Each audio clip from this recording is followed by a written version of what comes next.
it with big letters in front of us. I have my notes here and it says record, but clearly I didn't look at my notes. Oh, well. Gilbert, you're a star. Thank you. Yeah. Excellent. So now we're recording. Yeah. So no, yeah, overall, like I'm quite touched how we've been able to get this community and have so many people from everywhere around the world kind of doing this challenge. And you guys have been documenting it. I've been quite emotional about it. I think it's been amazing. It's it makes me proud to see how people have been committed and got the job done and persevered out there on this challenge. So I'll just say yesterday, for most of us have been doing it yesterday. I think it's pretty cool. When you're scrolling through, I know you spent a lot of time today just reading and looking at the different feedback that's coming in. What would you say is the number one takeaway for you? Like, we're all different. Obviously, everybody's had their different challenges that they faced along the way. But what is the one thing that stood out to you when looking through all of the feedback? I think perseverance is a great word here. I think most of us has been dealing with heat. I know that everything is relative, but a lot of us Northern Europeans have been saying, oh, it's so hot there. But then I'm reading from the people that's in Bahrain, and that's hot. 38 Celsius down there and feels like 45. And up here we had 32 yesterday, and which is also very hot. But the heat is it's a factor that has played in that we had really to persevere through it. And what's happening with our bodies when it's this hot, we are just not used to it. And we're not used to training in it, we're not used to racing in it, and we maybe haven't had time to acclimatize really to it, because most of us ended by running when it was really hot. And after a ride that was tough as well, so the core temperature is already up and your heart rate is already elevated, and then you just cannot bring it down and you're just getting hot. Let's stay on the topic of heat here, because it is the biggest topic, I would say, at least from yesterday. And even if people are just training in these conditions, right?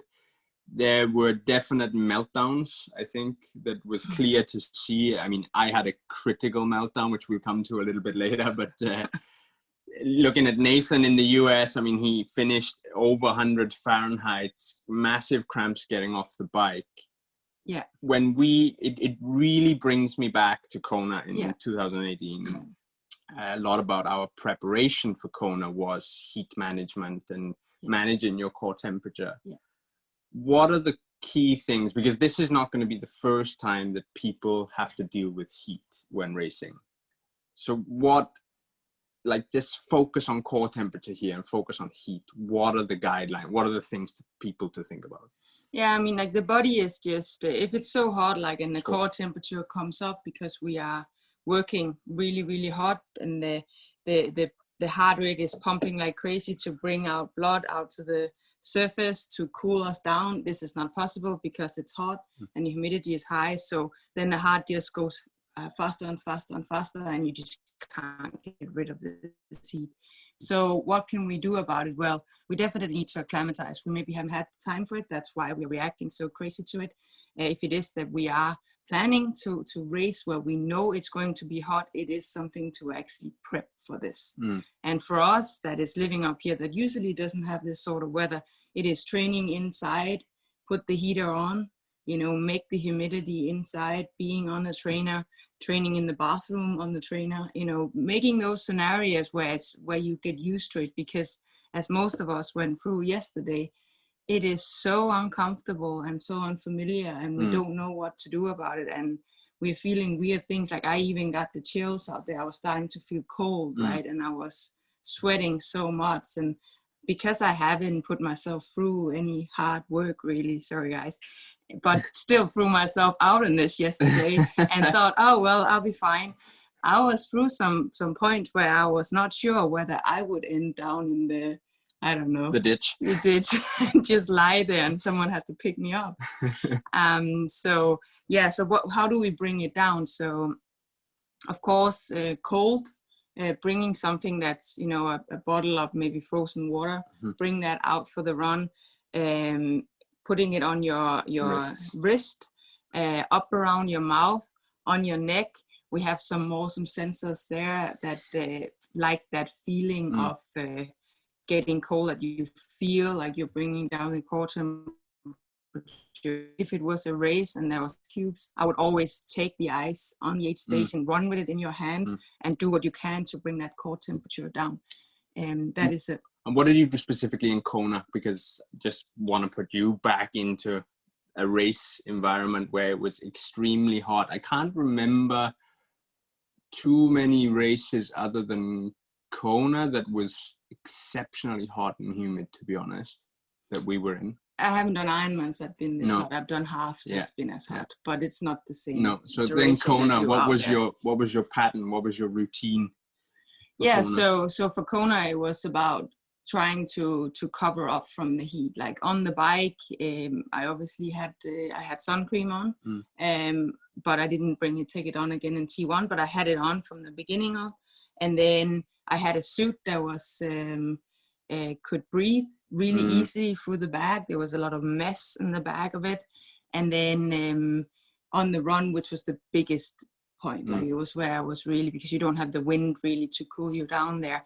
I had a big cap on that kind of shaded my whole face, and then I brought or every aid station I took ice, as I said, and then ran from aid station to aid station to cool me down, take ice, take water, just keep bringing that core temperature down all the time. That was the only thing really that matters, because when the core temperature get this high that that you can't bring it down anymore, that is when it's critical, right? It is critical, and you need to slow down. Yeah. It gets dangerous. So it is core temperature management. The person that can do that is the person that's gonna win. It's gonna have a great day, and also the person that can actually keep running the same pace the whole way instead of completely melt down. And I remember Kona as well, specifically, even the hat, we were hunting for weeks, if not months before, for a hat that was big enough that had space for Helle to put ice inside of, and it was white. We didn't want any other color than white, actually. And it was, again, preparation and equipment, and looking for the equipment that you have to complement how the race is going to be for you. What about then thinking on the nutritional side of things? I mean, there's a lot you can do on the morning of race day. Electrolyte intake, for example. How critical is that to not neglect that on that is heat race? Crazy critical. Like you cannot neglect that, because you have to kind of get, you know, your salt levels, the electrolyte levels in your body has to be up. It has to be optimal. You cannot be in any sort of deficit from walking around in the heat days into it. You really to stay on. And that means, like, from when you wake up, you start to whatever you're drinking, it's with electrolytes in. You're prepping your body for that. And I would say, like, we made any mistake possible yesterday by not doing any of all these good things. Yeah, but you prepared my bottles, so we didn't prep ourselves so well that we could have done, and we didn't bring anything on the run. No. And that was a rookie mistake for us yesterday, but we'll get to that for sure. What else? Any other takeaways? I think for me personally, I think having gone, like, I've scrolled through today, just looking at how the day went, but also the weeks coming into this, I think it has been crazy how individual our challenges are.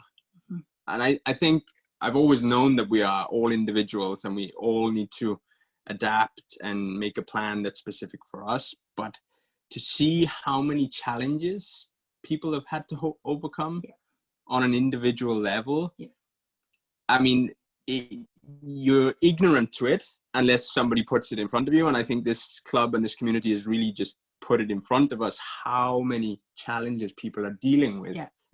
I think it's impressive to see, you know, that how you get through it, and we all have something.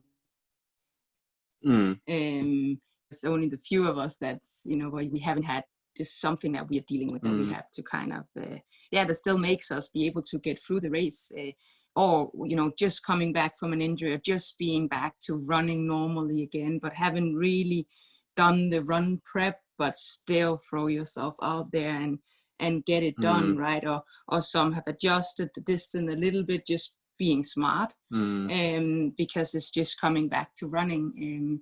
So and punctures and I don't know what, and meltdowns. And where's Helen Murray? I can see Helen somewhere. I can see Helen waving. Helen obviously had a little bit of a valve issue, so I won't go into more detail, Helen, don't worry, but equipment prep is key, basically. Yeah. So getting through it, and I think that's also, I remember a lot of this, right, where not only myself but a lot of other people, where you're thinking like, so why didn't he win that race, for instance? And then when you then read his race recap and you see how much he was actually, he got through, he got punctures, he was throwing up, or he had an injury, so he hadn't prepped, blah, blah, blah, up to the race, but still get through it. And then suddenly you get so much respect, and just, and knowing that we are all having something, and then we are able to, you know, mind over matter and say, well, I'm gonna get to that finish line. I'm gonna finish what I started. And I think that's pretty cool. Yeah, agreed. And I think seeing the adjustments that people have made themselves, I think is also showing that people have really acknowledged that as much as a challenge is cool, like there's this personal side of things that you've got to take care of. And it just doesn't matter. Yeah, I mean, you gotta be smart and not be stubborn or stupid. Yeah, definitely. We have some questions coming in, which is really nice. So please, if you have questions, just use the chat to get them in. I'll quiz the boss as we go. So 2 questions in regards to the heat. One from Gilbert was specifically about 70.3 Krakow last year, which actually was hot. I remember that. It was all 20s to race day, but on race day it was 20. It was 33. It was hot. I remember it was hot. I was out there all day and frying. So how did you manage that? And I was racing. No, but you were covered, so that's right. How do you recall that in terms of the days leading in were cooler than the day of the race? Anything specific that comes to mind, or any takeaways that you recall? Well, I always try to, regardless of the days leading in, I'm trying to stay out of the sun, even though it's not hot. It was sunny, and then I'm always having. I like to use 3 days into the race where I'm actually hydrating with electrolytes. I'm taking at least 3 bottles a day, where I put like a tablet of electrolytes in, and then I put a lot of salt on my food. Like Himalaya salt I use mostly, and it's worked really well to kind of just not be afraid of getting salt in there. And then of course paying attention to the pee. The color of the pee is really important to see how hydrated you are, because you can't go and get overhydrated where it's completely clear. Then you have been drinking. I need to dive into that. So the color of the pee. Be specific. Yeah. Yes. Okay, not too specific. No, but okay. Yeah. So when you are hydrated, it's just ever so faintly yellow. You can just see a little bit of yellow in it. If it's very, very yellow, then it's no good. It's no good news. Okay. You really need to stay on top of that hydration.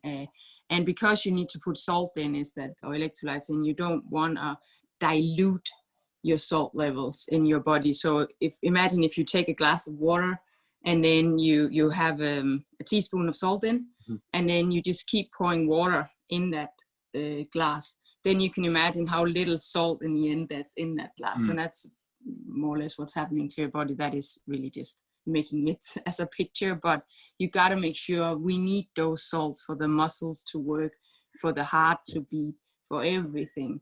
We will break down without it. And when it is brutally hot, that is what's going to happen first, is dehydration, and then heat stress, and then you would just be lying.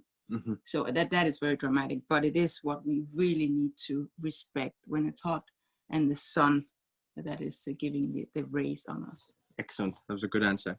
So that was Gilbert's. Now, Anthony, Toko, do you reassess your targeted pace when you realize the heat? Yeah, so I very much race to feeling, perceived feeling in my body. So I'm not racing to numbers. I will say that my target for instance, Kona, there I had as a target, like a watt target, but still was able to kind of go if I had to, or go lower if I had to.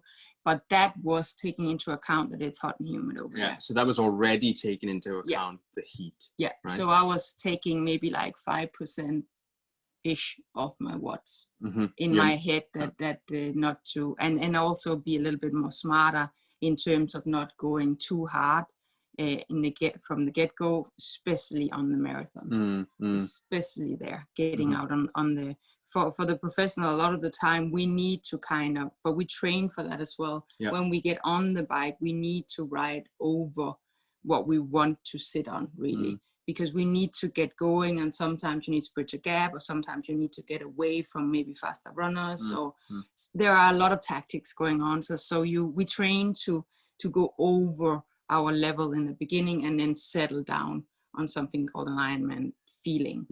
On the run, though, it is very important that you don't let yourself get carried away. Often you do see the people that do get carried away. These are the ones that you will pick up in Energy Lab or later on the run. So you need to kind of really pace that run. So that is really important. And there, the hotter it is, the more important it is. Yeah, and a little bit of addition to that, I would say that if you're in a race situation where the heat is more than you had anticipated and you're concerned about it, one of the things that you should be able to call on is your training experience. So in training, you are training your body and to learn the signals that the body is putting out. So when you're training really hard and putting yourself into hard situations, you are also learning the signals that your body is putting out. In racing, you are required to somewhat call on that training sensation. So therefore it puts even more emphasis on the importance of training well, because if you put yourself into the right situations in training, then racing, it sounds super cliche to say it's easier, but it's easier to manage the difficult situations. It's familiar. Like I've been there before. You know that you got through it, and you know you've tried this before. That really, really helps. It is so much mind game, especially in the heat. It is so much about knowing how much to back off, but not backing off too much, and keeping your foot on the gas that it's significant enough that it gets you to your goals. Yeah, and like just talking about, it's a mind game, and you have to be used to it. Now coming back to us, like I won't say that I have there the last year, but at least that I can remember what it is, what this mind game, I can remember the tools that I need to use, how you keep going. That was very evident yesterday, I'll tell you that. And there we have the situation where for Ben, it's 10 years since you really on a run, like a run off in that heat, and obviously haven't really prepared for it. So Ben, even though that, I don't know your shape, but maybe you also gave in to... Yeah, I think that's very fair. I think speaking specifically of yesterday, I mean, up until the run, we were in a good, I would say, level of energy. I think our energy levels were relatively good, and I felt actually surprisingly fine. The 5K point on the run, Helle and I were side by side, and I asked Helle, okay, I heard watch went off. I remember a sound on a watch. Now, I don't run with a watch. I didn't have anything, but a watch went off. I heard a beep. It was 5K, and I was like, okay, what was the pace? What was the time? And she said the time, and suddenly I just felt like the entire heat, I felt the energy just fly straight out of me. And we came to a T-junction, and then we were going to run up a hill. And Helle turned to me and she's like, when we turn this corner, it's going to be really tough now. And I thought, okay, I thought, okay, I was just preparing. That was like, she was mentally preparing me that this is going to be tough and we're going to ride this out but together. We had 2.5K where we're basically running uphill before we're turning. We turned the corner and suddenly Helle just started to move away up the hill. And I was just like, okay, this is either she has moved, you know, the pace, or I've really just crumbled here. And I just could not get any closer to her. And she didn't look back. She didn't even turn around to see I did at some point. How I was. She just kept moving slowly. And suddenly the gap was really, and I wasn't, at that point, I wasn't in competitive mode. I was in survival mode. And my mind just went boom. To the point where it was like, okay, now I just want to get around this 15K. I didn't have a desire to catch up to her, or I would have loved to have run alongside her, but it probably would have put me in a really dark hole and I couldn't have done it. But that for me, we talked about it last night, was that for me, I had no familiarity with that suffering. I had no like relation to it. It had been 10 years since I suffered that much in that heat. And that was Kona in 2010. When I did Kona in 2010, that was the last time that I'd ran in such heat off the bike. Yeah. So I wasn't familiar with it, but clearly Helle was, the racehorse in her came out and she knew what she needed to access to dig deep. And she just trotted off into the... Because I was not moving fast, but I was just trotting along. You know, it was, I clearly just was just thinking, Kona, you just need to keep moving. If you are slowing down, it's going to take even longer before you come home to that ice cold tap and some cold water, because as I said, we did not bring anything. No. And I guess you all guys had that feeling yesterday where the mouth was so dry inside that you just needed water. And I was starting to look around all the farms that we passed, whether they had a hose pipe outside I could just run past. It was I want to dig into that a little bit, like not the fact that you were looking for hose pipes, but I want to dig into the mental toughness part, where something clearly happened yesterday where we were running side by side for 5K, and I would have said that we were probably at the same level of energy deficit. Like I was not feeling great. No, I know that. And I said, I'm not going to be a hero because I'm not feeling good. Yeah, but then you turned the corner and ran away. No, you were slowing down. But where were your thoughts going then? Because I'm pretty sure like a lot of people here who suffered yesterday, they are curious what kept you just moving at the same tempo, because I would have predicted that you ran even splits for 15K. I haven't seen your splits, but I would have predicted that you did. And what was it that even though you were suffering the same as me at 5K, that suddenly then you were, where were your thoughts going? Like, yeah, well, they were not going that far. Like I tried to kind of bring them, you know, to just take one little step at a time. So like I was doing it, I've been running this kind of 15K hilly loop out by the farms. She'd been prepping many times. It's kind of my go-to kind of loop. And so I kind of knew, okay, I'm going to get to this farm, I'm going to this hill. So I was breaking it up into bits. And then I know, okay, we have a downhill here, I can let go a little bit. So that was how I was thinking. And then I was thinking, the faster I get home, the sooner I'll get out of this heat and out of the sun. So if I start to slow down, no, it's going to take even longer. And from how I could feel, my heart rate was through the roof. Like, and now, as I said, I wasn't running fast. No. So I just knew that if I could just keep this and not go crazy anywhere on the hills, I would be able to get home. And then, you know, also run. You could see there was a piece of shade coming like 500 meters up the road. Run to that piece of shade and kind of feel like, oh, this is amazing.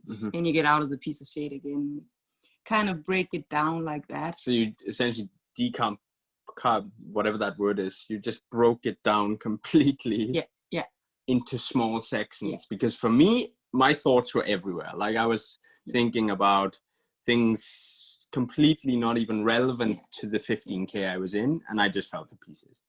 I think the more, because I obviously also had feelings there where I was, as I said, it's been such a long time since I've had those feelings in my body where it's been so uncomfortable and I couldn't be in myself because it was that hot.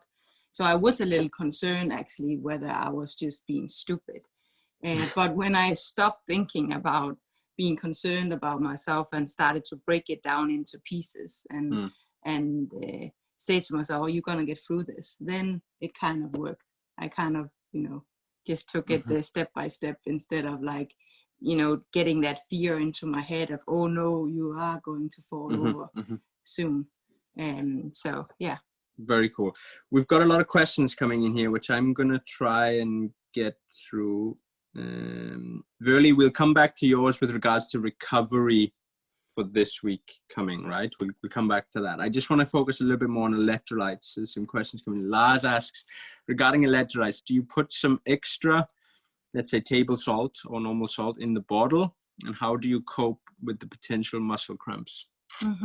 Yeah, so I do put extra salt in my bottles. Like I like to have around 600 to 800 milligrams per bottle if it's a hot race. I like to get in just around 1,000 milligrams if it's a hot race. That's just in sodium. There are many brands out there that are making kind of just like salt that you can put in.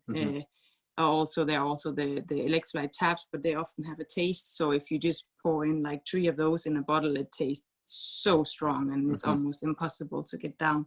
So, and that will make it difficult to get down. So yeah, putting in some extra salt. If you are to use some sort of like normal salt, I will always use Himalaya salt because it has so many, I think it's 70 different minerals in it, and it's the best sauce we can get. Don't just take table salt. They don't really have anything. And it's processed often. Good in it.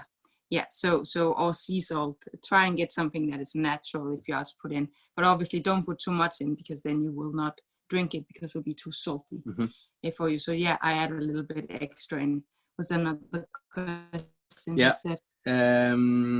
So the electrolyte intake, if it is cold, you also use a lot of energy. How would you adjust accordingly with electrolyte and nutrition with regards to the cold? Yeah, when it's cold, the body needs more energy. So there I will make sure that the carbohydrates maybe is a little bit higher than it is in a hot race. It's opposite. So in a cold race, it will be your glycogen stores that will be depleted first. It will be that you will feel like you're bunking before you're dehydrating. So there it's the sugar or the carbs you need to worry about more than the salts when it's a cold race, and then opposite when it's a hot race. Cool. So Alejandro, I'm going to throw this at Helle, put her on the spot. How to differentiate between a giving up feeling and stop suffering and going slower to a lazy mind who doesn't want to go the extra mile when the body starts suffering? Oof. Yeah, it is. That's a good question. It's a tough one.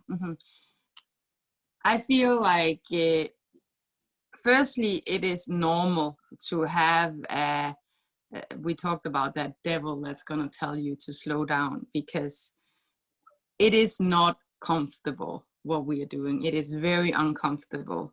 And as Ben said, if we are training this uncomfortable, actually not giving in to what do you call that, lazy mind in a race is way more, you won't give in to a lazy mind in racing when you're training this lazy mind in training and you've been there.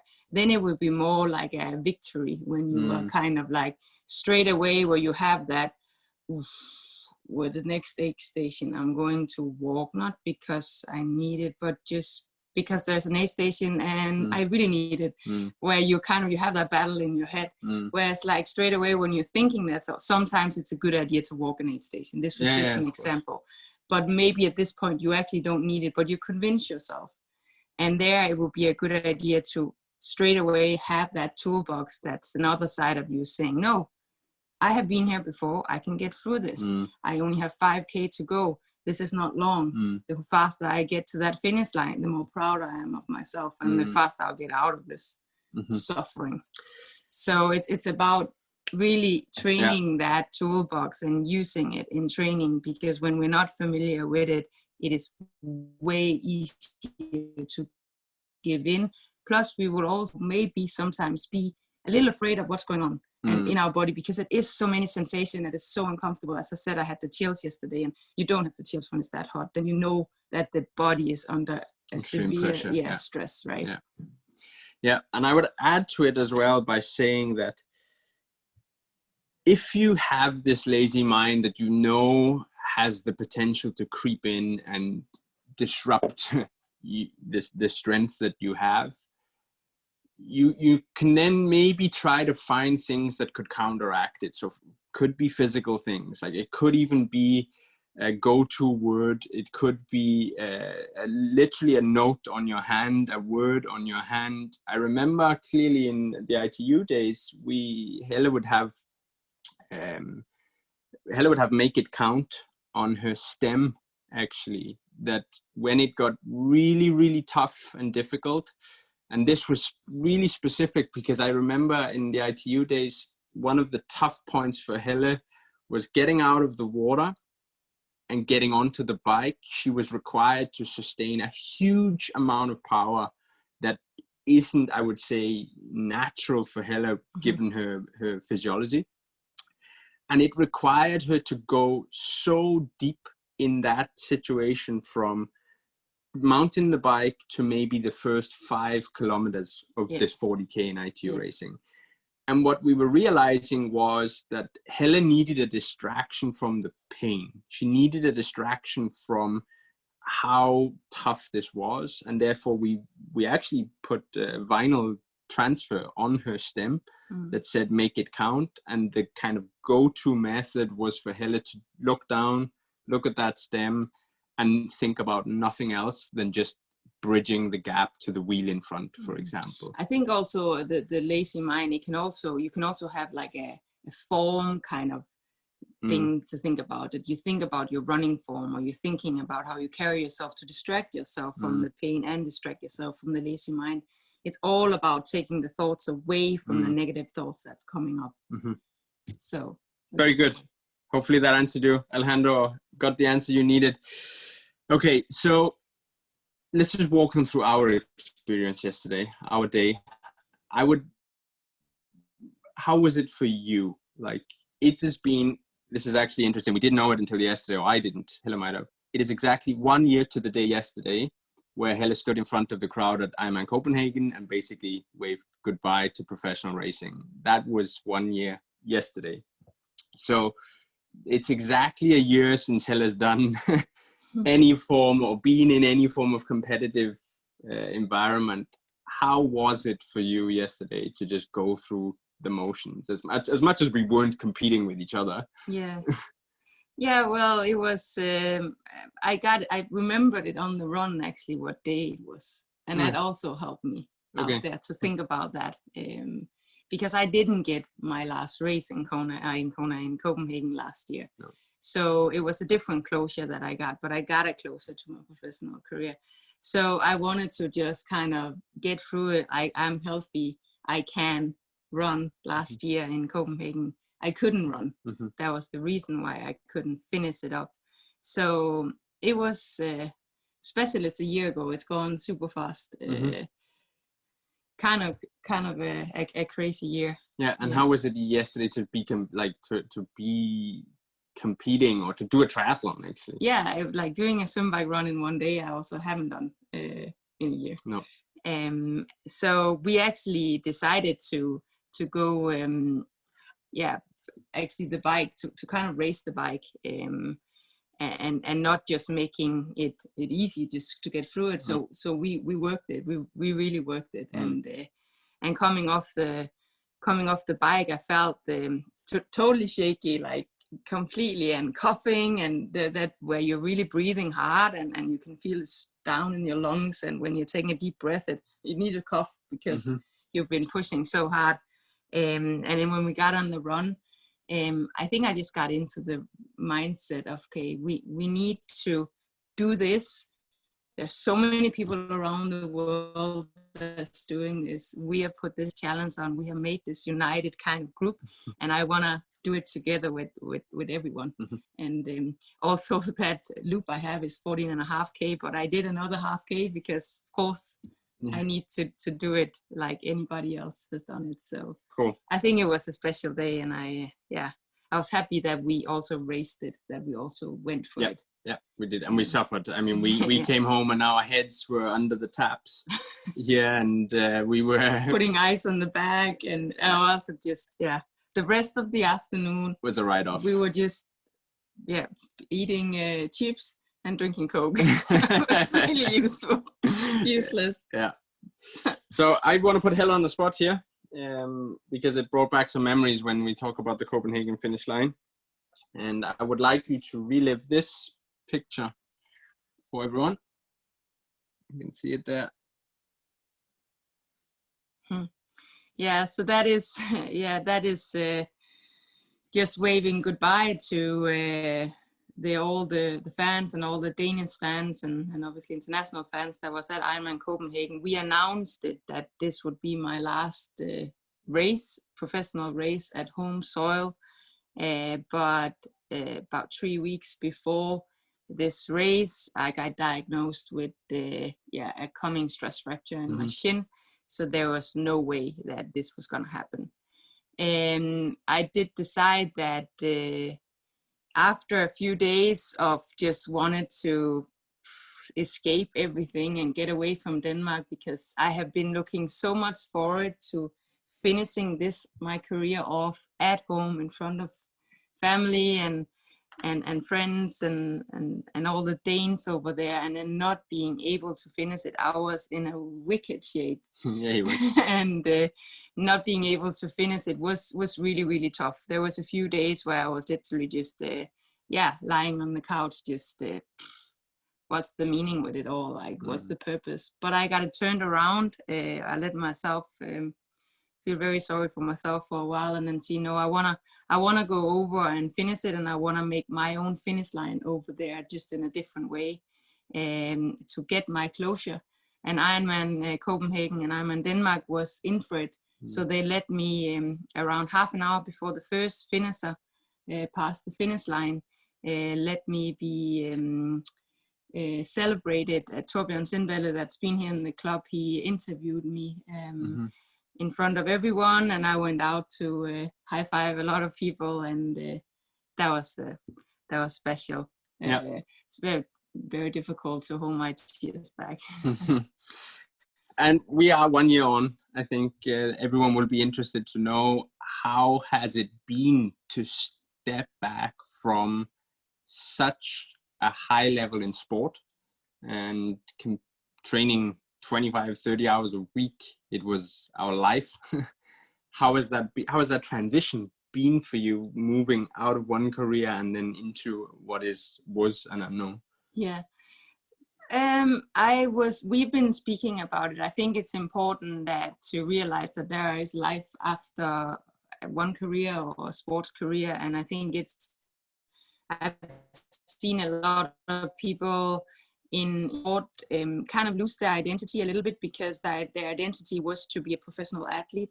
And I wanted to make sure that was not going to happen to me. So we spoke about it a few years before I retired, like there will be a day where you are going to hang your suit up. What is it that will give you meaning, and how will you find your why again? You know, what give you meaning? Yeah, the why are you getting out of bed? Why are you doing what you're doing? What is it that really makes a purpose for you? And as this kind of, I haven't seen kind of exactly this concept we are having now, but I wanted to try and give back and share my knowledge and experience to a lot of people, as many as I could get out to. That was kind of, but I didn't know how it would be set in stone. So what I started by doing was I started to write my book. And I think that was a very good way of putting everything into perspective. And I kind of had a clear mind, because everything was just there. And actually working through that, I think it was a great process for me. And spending that half a year more or less where I did that, whereas also we kind of put some of these the first phase into stone, like the off-season training club would kicked off in January, and then it kind of just went on, and I could kind of get it out what I wanted to and give back, and it took all my focus. Do you feel like completely detached from that professional athlete persona that you had for 10 years? No, not at all. I mean, you didn't show it yesterday, that's for no, sure. I mean, there's definitely a racehorse hidden inside me. Yeah. I mean, being structured, being goal orientated, being focused, dedication, and working towards a goal, and actually setting like part goals in your life and finding purpose, and always having a purpose with what you're doing. That I use today as well, a lot. So I use a lot of the mindset from the professional. And then if we're talking about training, yeah, I train a little bit every day. But it's, as I said, I'm not training hard, but I'm still up for a fight. If someone is going to race me at Swift, or we're going to put a challenge on like this, I'm on for it. Yeah. And how much I know we've talked about this, but I think it's interesting for people to hear. Skål, by the way.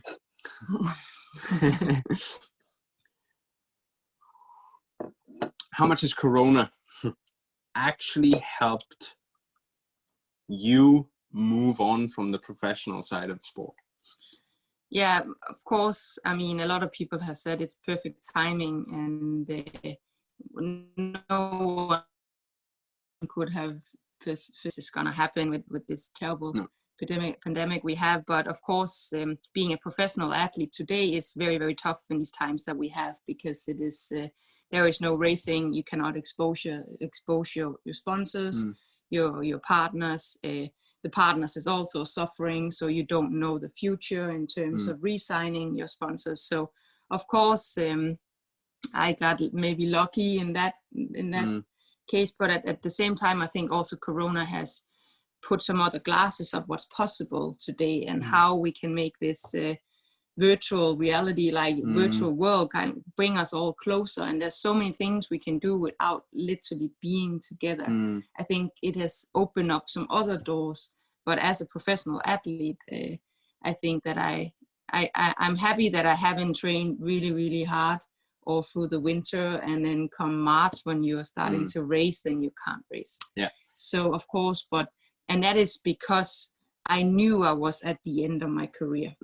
If I was a young athlete, I wouldn't have seen it as anything really, because then you got another year of improving and getting stronger, being a better version of yourself next year. So I would never say it's wasted training if you have goals further on in your career. Or Agreed. I would say from a backseat perspective, like, I'm so happy that we don't have to navigate Corona as a professional athlete career. I mean, it is a really fickle industry in general. I mean, you know, fighting for sponsors, keeping sponsors happy, and, you know, making the economy wheels turn without racing is a very, very difficult environment to navigate. So yeah, I definitely I'm thankful we pulled the trigger when you did. So yeah, fantastic. I think we're gonna slowly wrap this up, crew. So just be mindful that we're gonna slowly come to the end here. So if you have any last questions,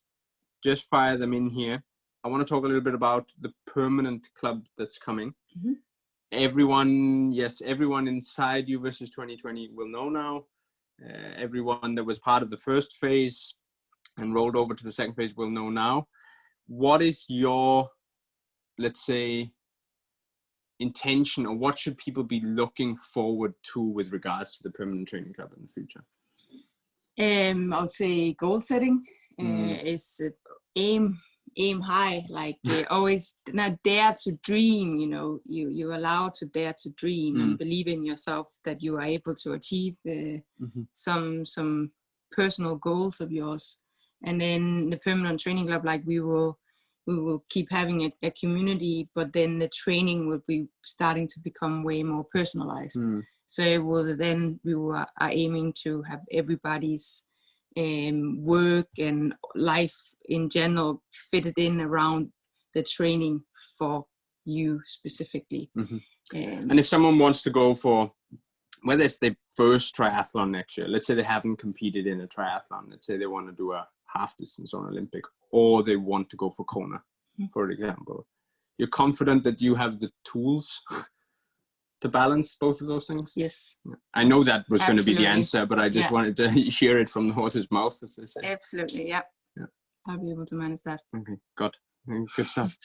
Excellent. So a little bit of housekeeping from here. I would say, yes, this wraps up You versus 2020 from a learning perspective, like us delivering learnings in, right? So we won't deliver more learnings in. We will, of course, keep the club open, the group open, the Facebook group open for you to access all of the content, and we'll stay a little bit active in there, right? It's not like we're disappearing off the planet here. I mean, we'll keep it open. We'll keep the interactions happening in there on a lower level. I would say we'll probably take a vacation or something upcoming. So I would say just use the material. If you have, questions, just file them across to Helle on email, or just write them, to us in the group, and we'll do our best to get back to them.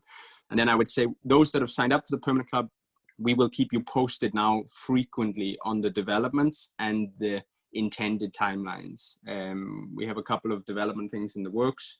We're working hard for it, and it will be awesome. Yeah, we're super excited for it. We're super excited for it. And other than that, I would say the last thing then is we would love your feedback on this 10-week experience. So we're going to send a survey out to you. So please just be honest with us as well. Like if there's something you hated about Helle, or if you hated about me or whatever, just give it to us, and we want to learn, we want to get better.